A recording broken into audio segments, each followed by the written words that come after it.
13 मार्च 1964 को 28 साल की किटी जेनोविस का उनके अपार्टमेंट बिल्डिंग के बाहर न्यूयॉर्क सिटी में बहुत ही बुरी तरीके से मर्डर किया गया।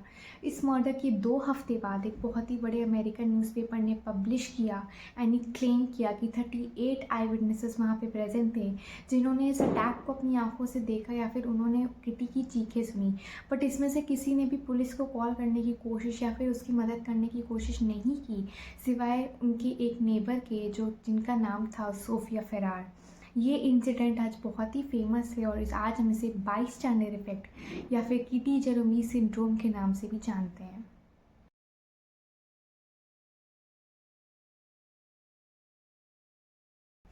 हाय everyone, welcome to my channel psychology with Aditi. तो आज हम डिस्कस करेंगे एक बहुत ही इंटरेस्टिंग टॉपिक कि why people don't help in accidents. आपने कभी देखा है जब किसी रोड पे किसी का एक्सीडेंट होता है तो मेजॉरिटी ऑफ द लोग वहाँ पे खड़े होकर तमाशा देखते हैं, वो वीडियो रिकॉर्ड करते हैं या फिर एक दूसरे से पूछते हैं कि क्या हो गया, बट कोई भी इनिशिएटिव नहीं लेता है कि वो खुद जाके विक्टिम की हेल्प कर दें। तो इसका मेन रीज़न है बाई स्टैंडर्ड इफेक्ट एंड आज हम इस वीडियो में यही समझेंगे कि बाई स्टैंडर्ड इफेक्ट होता क्या है एंड क्यों लोग ऐसी सिचुएशन में मदद नहीं करते हैं। So let's begin. So bystander effect एक साइकोलॉजिकल थ्योरी है जो कि ये कहती है कि जब एक क्राइसिस की सिचुएशन होती है तो किसी इंसान के एक विक्टिम को हेल्प करने के चांसेस कम हो जाते हैं अगर उनके आसपास और लोग मौजूद होते हैं। तो सबसे पहले ये थ्योरी 1964 में दी गई थी किटी जेनोविस के मर्डर के बाद, जब ये क्लेम किया गया था कि 38 आई विटनेसेस उस इंसिडेंट के दौरान प्रेजेंट थे, जिन्होंने किटी जेनोविस का मर्डर अपनी आंखों से होते हुए देखा, बट किसी ने भी पुलिस को हेल्प करने की कोशिश नहीं की।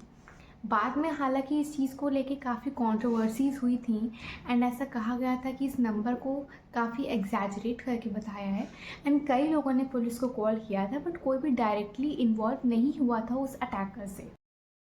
सो इस केस के बाद यूएस के 2 सोशल साइकोलॉजिस्ट जॉन डार्ले और बिब लैटन ने एक्सपेरिमेंट कंडक्ट किया, जहाँ पे उन्होंने एक लड़की को डिस्ट्रेस यानी कि तकलीफ़ में दिखाया।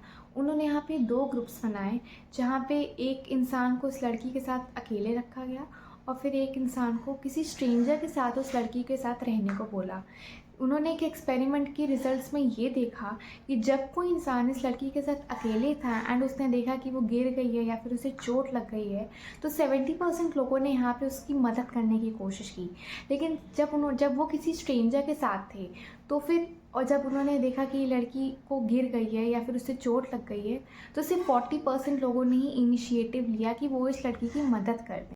सो लैटने और डाले ने यहाँ पे 3 अलग अलग साइकोलॉजिकल प्रोसेसेस को आइडेंटिफाई किया है, जो कि एक क्राइसिस की सिचुएशन में किसी इंसान को विक्टिम की हेल्प करने से रोकता है। तो चलिए एक एक करके हम इन चीज़ों को स्टार्ट करते हैं। सो इसमें सबसे पहला आता है डिफ्यूजन ऑफ रिस्पॉन्सिबिलिटी। जब कोई क्राइसिस की सिचुएशन होती है, वहाँ आसपास और लोग मौजूद होते हैं, जैसे कि जब कोई एक्सीडेंट होता है तो एकदम से भीड़ इकट्ठा हो जाती है, तो जब लोग देखते हैं कि आसपास और लोग हैं तो हम क्या करते हैं, हम अपनी रिस्पॉन्सिबिलिटी में अपनी जिम्मेदारी को दूसरों के ऊपर डाल देते हैं। हम ये सोचते हैं कि मदद करना सिर्फ हमारा अकेले का काम नहीं है एंड एक इमरजेंसी सिचुएशन में जितने ज़्यादा आई स्टैंडर्ड्स होते हैं, यानी कि वो लोग जो खड़े होकर तमाशा देख रहे होते हैं, जितने ज़्यादा यहाँ पे बाई स्टैंडर्ड्स होते हैं, उतनी ही लोगों की हेल्प करने की चांसेस कम हो जाते हैं। सो यहाँ पे लोगों को लगने लगता है कि मदद करना सिर्फ उनकी मॉरल रिस्पॉन्सिबिलिटी नहीं है, और भी तो लोग हैं वो मदद कर देंगे। उन्हें लगता है कि ये मेरा पर्सनल रिस्पॉन्सिबिलिटी नहीं कि मैं डॉक्टर को जाऊँ, मैं एम्बुलेंस बुलाऊँ या फिर मैं पुलिस को बुलाऊँ। उन्हें लगता है कि बाकी लोग हैं, वो एक ग्रुप हैं और इमरजेंसी सिचुएशन है तो कोई और मदद कर देगा, यानी कि यहाँ पे वो अपनी रिस्पॉन्सिबिलिटी के सेंस को और लोगों में डिवाइड कर देते हैं। सो सेकेंड प्रोसेस यहाँ पे इवैल्यूएशन एप्रीहेंशन, यानी कि पब्लिक में जज होने का डर। कहीं 10 लोगों के सामने मेरी बेइज्जती ना हो जाए, लोगों को ये चीज़ उनके दिमाग में कॉन्स्टेंटली चलती है। स्पेशली जब एक क्रिटिकल सिचुएशन होती है तो उन्हें यहाँ पे लगता है कि और भी लोग हैं जो उनसे बेहतर मदद कर सकते हैं, कहीं मेरी मदद मुझ पर भारी ना पड़ जाए, कहीं ऐसा ना हो कि मैं ही किसी लीगल मैटर में फंस जाऊँ अगर चीज़ें बिगड़ जाए। तो लोगों को यूजुअली क्योंकि इन चीज़ों का डर होता है, नॉर्मली उन्हें लगता है कि अगर वो किसी विक्टिम को हॉस्पिटल लेके गए तो फिर कहीं ऐसा ना हो कि पुलिस उनसे ही पूछताछ करने लगे, उन्हें ही बाबा कोर्ट में जाना पड़े गवाही देने। तो लोग सोचते हैं इससे बेटर है कि वो यहाँ चुपचाप खड़े होकर तमाशा देखें और कोई और आगे जाके विक्टिम की हेल्प कर दे। सो थर्ड फैक्टर है यहाँ पे प्लूरलिस्टिक इग्नोरेंस, यानी कि दूसरों के रिएक्शंस पे ज़्यादा डिपेंड करना। जब चीज़ें उतनी क्लियर नहीं हैं, आपको समझ में नहीं आ रहा है कि सामने वाली सिचुएशन में एक्चुअली चल क्या रहा है, तो आपके आसपास के लोग कैसे बिहेव कर रहे हैं, क्या कर रहे हैं, आप उस चीज़ को फॉलो करने लगते हो। यहाँ पे फॉर एग्ज़ाम्पल अगर आप किसी चीज़ से अग्री नहीं करते हैं, लेकिन आप देख रहे हैं कि और लोग हैं जो उस चीज़ को मान रहे हैं, उस चीज़ को कर रहे हैं, तो आप भी वो चीज़ करने लगेंगे। इसके सबसे अच्छा एग्जांपल है कि मान लो आप कोई डिफ़िकल्ट मैथ्स का लेक्चर अटेंड कर रहे हैं एंड आपको चीज़ें समझ में उतनी नहीं आ रही हैं, लेकिन जब टीचर ने क्वेश्चन पूछा कि क्या सबको समझ में आया, तो सब ने अपना सर हिलाया, बट आपने मन ही मन सोचा कि मुझे तो समझ में नहीं आया। बट कोई भी ऐसे इंसान ने अपना हाथ खड़ा यहाँ पे नहीं किया। तो कई बार होता है कि जो स्टूडेंट्स होते हैं वो भी अपना हाथ खड़ा नहीं करते, बिकॉज उन्हें लगता है कि अगर मैं हाथ खड़ा करूँगा तो कहीं मैं ही बेवकूफ़ ना लगूँ, लोग मुझे ही वीक ना समझें। सो इस टाइप की थिंकिंग प्लूरलिस्टिक इग्नोरेंस को एक्सप्लेन करता है। इसका मेन आइडिया है अनसर्टेनिटी और परसेप्शन, यानी कि जब आप किसी अनसर्टेन सिचुएशन में होते हैं, आपको चीज़ें क्लियर नहीं होती हैं, तो आप दूसरों की रिएक्शन और उनके बिहेवियर को आप कॉपी करते हो, एंड ये चीज़ बहुत ही अनकॉन्शियसली होती है।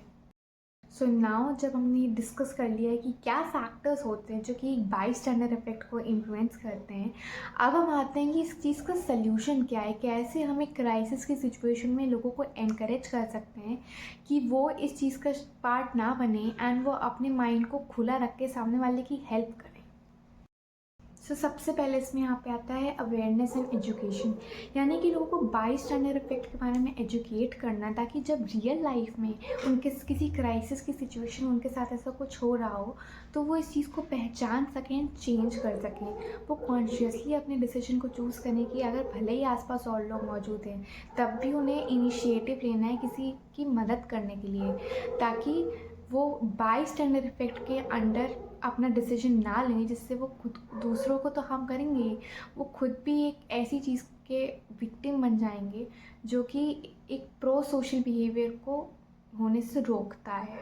आई थिंक सेकेंड चीज़ जो यहाँ पे आती है वो है फर्स्ट एड ट्रेनिंग। ये लोगों को first aid training and emergency response बताना कि एग्जैक्टली एक क्राइसिस की सिचुएशन में आपको करना क्या है, आप कैसे विक्टिम की हेल्प कर सकते हैं। बिकॉज कई बार होता है कि लोग खुद अनक्लियर होते हैं कि वो क्या करें, वो एग्जैक्टली कैसे उसकी हेल्प करें। यहाँ पे फर्स्ट एड ट्रेनिंग सीखना एंड सिखाना बहुत इंपॉर्टेंट है, स्पेशली स्कूल्स एंड ऑर्गेनाइजेशंस में, ताकि लोग इन बेसिक स्किल्स को तो इक्विप कर किसी और की हेल्प कर सकें एक सिचुएशन में। ये था video by standard effect and उसके प्रैक्टिकल सॉल्यूशंस के बारे में। आई होप कि वीडियो आपको हेल्पफुल लगे, एंड अगर ये वीडियो आपको अच्छी लगे तो please do like share and subscribe my channel. And अगर आपके पास कोई क्वेश्चंस हो तो आप इसको कमेंट्स में लिख सकते हैं, I will try to answer them. And till then be safe and always be ready to help whenever you see somebody in a crisis or in an emergency situation. Thanks for watching.